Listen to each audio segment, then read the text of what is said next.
Hello guys, आज हम explain करने वाले हैं वन पीस का एपिसोड 1089। एपिसोड की शुरुआत में हमें एपिसोड का नाम बताया जाता है entering a new chapter Luffy and Sabo's path. इसके बाद हम जिम्बे को देखते हैं जो कि हंस रहा होता है और कहता है जब से मैं शिप को संभाल रहा हूँ किसी को कोई परवाह नहीं और मुझे ऐसे कैप्टन को फॉलो करना पड़ रहा है जो कि मुसीबतें खड़ी करता है। और हम लूफी को हंसता हुआ देखते हैं। तभी चोपर कहता है मुझे पसंद आया, मुझे तुम्हारा ड्रीम बहुत पसंद आया। तभी लूफी कहता है सच में। इसके बाद चोपर कहता है ये बहुत अच्छा है और चोपर खुशी से ऊसुप के ऊपर कूदने लगता है। ऊसुप कहता है शांत हो जाओ। तभी सांजी कहता है अगर हमारा डॉक्टर ही ऐसी हरकतें करेगा तो हम मुसीबत में हैं। तभी नामी कहती है ये बिल्कुल तुम्हारे ही जैसे हैं। तभी फ्रैंकी कहता है तुम्हें पायरेट्स का किंग बनना होगा। इस सपने को पूरा करने के लिए हमें लाफ्टर पहुंचने के लिए सिर्फ एक ही रोड पोनीक्लिफ चाहिए। तभी रोबिन कहती है इसे ऐसे मत कहो जैसे ये बहुत आसान है। फ्रैंकी लास्ट पोनीक्लिफ को ढूंढना सबसे मुश्किल है। तभी हमें रोड पोनीक्लिफ की झलक दिखाई जाती है। रोबिन कहती है ये इसीलिए है, दूसरों की तरह इस पोनीक्लिफ को कभी भी नहीं ढूंढा गया। इस पूरे टाइम में हमें इसके बारे में एक भी क्लू नहीं है। तभी चोपर कहता है क्या ये सच में इतना मुश्किल है? तभी फ्रैंकी कहता है मूर्खो हमें उसे ढूंढना ही होगा। हमारे कैप्टन का ड्रीम इस पर टिका हुआ है। तभी पीछे से कोई कहता है तुम सही कह रहे हो, हमें उस लास्ट पोनीक्लिफ को ढूंढना ही होगा। इसके बाद हमें नेवी हेडक्वार्टर न्यू वर्ल्ड का सीन दिखाया जाता है। जैसे कि पिछले एपिसोड में हमने देखा था नेवी ऑफिसर अभी भी उस कॉल को टैप कर रहे थे। तभी हमें साबो की आवाज सुनाई जाती है। वो कहता है ये मैं हूँ। तभी नेवी ऑफिसर बहुत ज्यादा हैरान हो जाते हैं और एक ऑफिसर कहता है कामाबाका क्वीन डोम से जो कॉल रिसीव हो रही है वो फ्लेम एम्परर साबो की है। तभी दूसरा ऑफिसर कहता है उसे किसी भी कीमत पर ढूंढो। तभी दूसरा नेवी ऑफिसर कहता है वाइन ट्रांसपोर्टर स्नेल से हम उसे जैम कर सकते हैं, पर ये मेजर करना कि वो कहाँ पर है थोड़ा सा मुश्किल होगा। ये एक इमरजेंसी कॉल है, शायद ये इस कॉल को जल्दी काट देगा, पर हमें अब फाइनली लीड मिल चुकी है कि ये कहाँ से है। हम इस चांस को मिस नहीं कर सकते। इसके बाद हम न्यूज़पेपर बर्ड को देखते हैं जो कि फ्लाइंग शिप में था। तभी वो बर्ड कहता है अब चीजें गर्म होने लगी है। किसी जगह वानों पर फर्स्ट जनरेशन ने हाथ मिला लिए और फेमस काइडो और बिग मॉम को हरा दिया। इसके रिजल्ट में 4 नए एम्प्रेस ऑफ सी डिक्लेयर किए गए जिससे कि चीजें जल्दी से चेंज होने लगी न्यू वर्ल्ड में। सातों वोलो सिस्टम को जब खत्म किया गया इसने जन्म दिया क्रॉस गिल्ड को। नेवी ने रेड की अमेज़न लिली आइलैंड पर और सबसे ऊपर रेवोल्यूशन आर्मी अब एक्टिव है इन दिनों में और उन्होंने जंग छेड़ दी है सेलेस्टियल ड्रैगन्स के खिलाफ। द चीफ ऑफ स्टाफ साबो जिसने कत्ल किया है एलाबास्टा के किंग कोबरा का और इसके साथ ही राजकुमारी वीवी गायब है। अब इस समुद्र में और क्या होने वाला है चलो मुझे बताओ, मुझे एंटरटेन करो। मैं रोक नहीं पा रहा जानने के लिए कि आगे क्या होगा। इसके बाद हम 5 एल्डर्स गोरोसे को देखते हैं जिन्हें बताया जाता है कि ये कॉल ट्रेस हो चुकी है। वो पूछते हैं ये कॉल कहाँ से है। उन्हें बताते हैं ये कॉल है द किंगडम ऑफ लुलूसिया। तभी सैटर्न कहते हैं लुलूसिया मुझे यकीन नहीं हो रहा, ये वही नेशन है वहाँ पर 8 नेशंस ने मिलकर रेवोल्यूशन कर दिया। इसके बाद जब उनके किंग मैरी जोए सब किंग्स के साथ बात करने के लिए आए और उसके बाद जब वो घर वापस गए तो किंग साकी और उनकी प्रिंसेस को मारने को विद्रोहियों ने उनके ही कासल में कैद कर दिया। विद्रोह से पहले रेवोल्यूशन आर्मी भी उस किंगडम में कुछ दिन पहले पहुंची थी, इसीलिए ये साबो के लिए सबसे अच्छी जगह बन जाती है छुपने के लिए। इसके बाद हम एक बटरफ्लाई को देखते हैं जो कि किसी के हाथ पर जाकर बैठती है और हमें ईमो का पैलेस दिखाया जाता है। तभी नाजूरो कहता है मैं देख सकता हूँ। इसके बाद पीटर कहता है वो बहुत बेकिस्मत आदमी है। तभी वोरकेरी कहता है ये तो उसकी डेस्टिनी थी। इसके बाद हमें कामाबाका क्वीन डोम का सीन दिखाया जाता है। इवानकोव कहती है साबू। तभी एक ओल्ड आदमी कहता है सब लोग चुप हो जाओ। तभी कोआला कहती है क्या तुम सच में साबू हो? साबू कहता है बिल्कुल और सारी रेवोल्यूशन आर्मी बहुत ज्यादा खुश हो जाती है। कोआला तो रोने भी लगती है। इसके बाद हम रकून को देखते हैं जो कहता है तुमने हमें पहले कॉल क्यों नहीं किया? इवानकोव कहता है मैं तुम्हारे लिए सच में बहुत ज्यादा परेशान था। तभी साबू कहता है सॉरी मुझे माफ कर दो। तभी सब लोग कहते हैं ये ठीक है बहुत हो चुका। तभी एक लेडी कहती है तुम बस बताना चाहते हो कि तुम ठीक हो, तुमने इसलिए कॉल तो नहीं किया। और ड्रैगन भी उनकी बातें सुनने लगता है। तभी साबो कहता है आप लोग ने आर्टिकल तो पढ़ा ही होगा।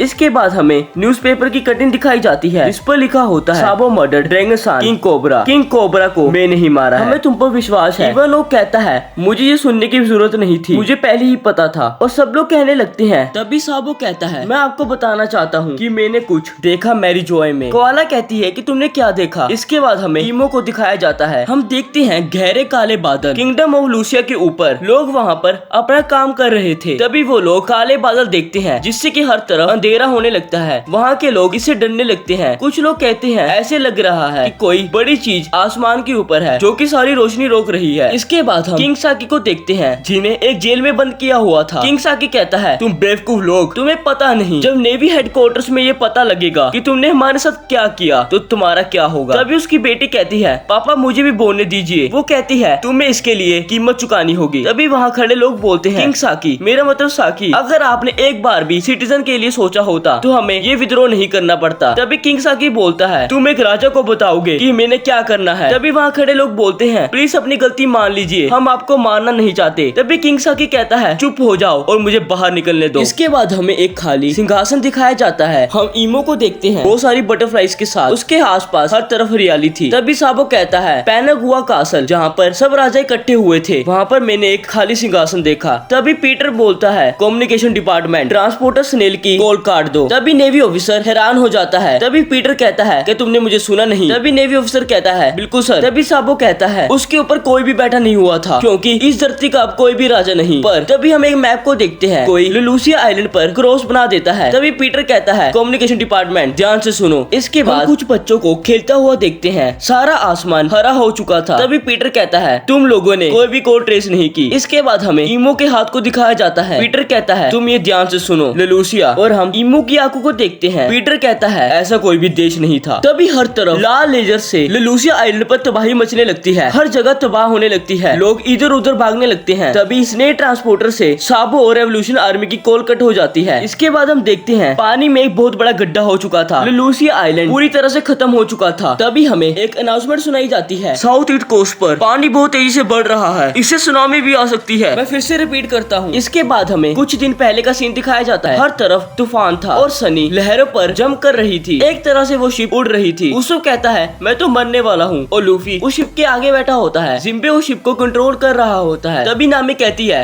एक और लहर आ रही है, यहाँ पर बहुत ज्यादा ठंड है। ब्रूक और रूसो फिर से कहते हैं, हम तो मर ही जाएंगे, पर जोरो वहाँ पर आराम से बैठा था। तभी जिम्बे एक लार्ज सी मॉन्स्टर को देखता है जो कि उन लहरों से दूर जाकर गिरता है। इसके बाद हम सांजी को देखते हैं जो कहता है, यहाँ पर बहुत ठंड है, और जोरो को कहता है, क्या तुम्हें कुछ फील नहीं हो रहा? तभी जोरो कहता है, ये तो बस सोचने की बात है। तभी सांजी कहता है, अच्छा तुम्हारे जैसे मूस हेड के लिए ये ठंड तो कुछ भी नहीं। तभी जोरो कहता है, क्या तुम मछलियों का खाना बनना चाहते हो? तभी नामी कहती है, क्या तुम सच में इस टाइम पर लड़ना चाहोगे? और नामी जिम्बे से कहती है, इन आइसबर्ग से बचकर। तभी जिम्बे कहता है, बिल्कुल, अब इस शिप को कंट्रोल करना बहुत ज्यादा मुश्किल हो रहा है, अब ये शिप बहुत ज्यादा फास्ट हो चुकी है। जिम्बे कहता है, सेल को लहराओ। ऊसुप और ब्रूक भी उसकी मदद करने के लिए जाने लगते हैं। हम देखते हैं जोरो और सांजी ऊपर चढ़ने के लिए लड़ने लगते हैं। तभी फ्रैंकी कहता है, स्ट्रॉन्ग राइट, और अपना एक मुक्का वहाँ पर मारता है जिससे कि वो कपड़ा नीचे आ जाता है। तभी जिम्बे कहता है, अभी आइलैंड कितनी दूर है? तभी नामी कहती है, अभी पता नहीं, पर शायद हम आइलैंड के क्लाइमेट रेंज में आ चुके हैं और शायद ये आइलैंड बहुत ज्यादा ठंडा होगा। इसके बाद हम रॉबिन को देखते हैं जो कि चाय पी रही होती है। तभी वहाँ पर चोपर आता है और कहता है, उनके लिए बार बहुत ज्यादा मुश्किल हो रहा है, उनकी मदद मुझे ही करनी होगी। तभी रॉबिन कहती है, तुम बहुत ज्यादा अच्छे दिख रहे हो। चोपर कहता है, ये हैट मुझे और ताना लेडी ने दी थी, इसके लिए बर्फ कोई भी प्रॉब्लम नहीं। इसके बाद हम लूफी को देखते हैं जो कि किसी चीज को देखता है और कहता है, नामी ये देखो, ये क्या है? नामी भी ऊपर आती है देखने के लिए और हैरान हो जाती है, उसे समझ नहीं आता ये क्या है। तभी जिम्बे कहता है, ये तो पानी गर्म करने वाला एडी है। तभी उसको कहता है, ये क्या चीज है? सांजी कहता है, तुम मजाक कर रहे हो। तभी नामी कहती है, ये हवा में क्या चीज है? जिम्बे उसे बताता है, एक जगह पर बहुत सारा गर्म पानी इकट्ठा हुआ। फ्रैंकी कहता है, ये अच्छा नहीं दिख रहा। तभी नामी कहती है, हमें इससे दूर जाना होगा वरना वो हमें अपने साथ ही खींच लेगा। तभी जिम्बे कहता है, बिल्कुल। तभी लूफी कहता है, अरे ये देखो, ये पानी पे क्या है? तभी नामी कहती है, ऐसा नहीं हो सकता, क्या ये एक मरमेड है? तभी हमें पानी से किसी की चिल्लाने की आवाज आती है। तभी सांजी कहता है, ये गलती नहीं हो सकती, ये किसी लड़की की चिल्लाने की आवाज है। नामी कहती है, पर पानी से कैसे? तभी उसो कहता है, अब हम इसका क्या करें? तभी जोरो कहता है, काट देंगे। तभी सांजी कहता है, अगर तुमने उस लेडी को कुछ भी कहा तो तुम बचोगे नहीं। तभी जोरो अपनी पोजीशन ले लेता है उस बड़े वाम एडी को काटने के लिए। जोरो कहता है, बर्ड डांस, और एक स्लैश करता है। सब लोग हैरान हो जाते हैं। जोरो उस चीज को काट देता है। तभी हम चोपर को देखते हैं जो कि बाहर आता है और कहता है, यहाँ पर क्या चल रहा है? तभी वो बर्फ से फिसल जाता है और हवा में उड़ने लगता है और कहता है, मेरी मदद करो। तभी लूफी अपना हाथ बड़ा कर उसे पकड़ लेता है, पर लूफी भी अपना बैलेंस नहीं बना पाता और वो भी उड़ जाता है और रॉबिन भी बाहर आ जाती है। जोरो कहता है, ये तुम लोग क्या कर रहे हो? तभी हम देखते हैं एक लड़की लहरों से बाहर आती है। हमें बताया जाता है वो है ज्वेलरी बोनी जो कि 1 जनरेशन से है। उसकी बाउंटी है 320 मिलियन बेरी। सारा स्ट्रो हेड क्रू कहता है, अरे ये तो एक बच्ची है। तभी लूफी हवा से उसे देख लेता है और कहता है, अरे ये कौन है? और उसे भी पकड़ लेता है। तभी बोनी कहती है, तुम कौन हो? और उसे कहती है, थैंक्स मॉन्स्टर। तभी जोरो कहता है, ये क्या चल रहा है? तभी नामी कहती है, अरे ये तो जिंदा है। फ्रैंकी कहता है, ये छोटी सी लड़की कुछ बोल रही है। हमें सुनाई देता है वो लड़की कहती है, नीचे देखो, और सब लोग नीचे देखते हैं। हमें किसी की पानी के अंदर से आंखें दिखाई जाती है। उसब उसे देखता है और कहता है, यहाँ से भागो। सब लोग अटैक करने के लिए तैयार हो जाते हैं। हम लोग देखते हैं सनी शिप किसी शार्क मॉन्स्टर के मुंह के बिल्कुल ऊपर थी और यहीं पर वन पीस का एपिसोड 1089 खत्म हो जाता है।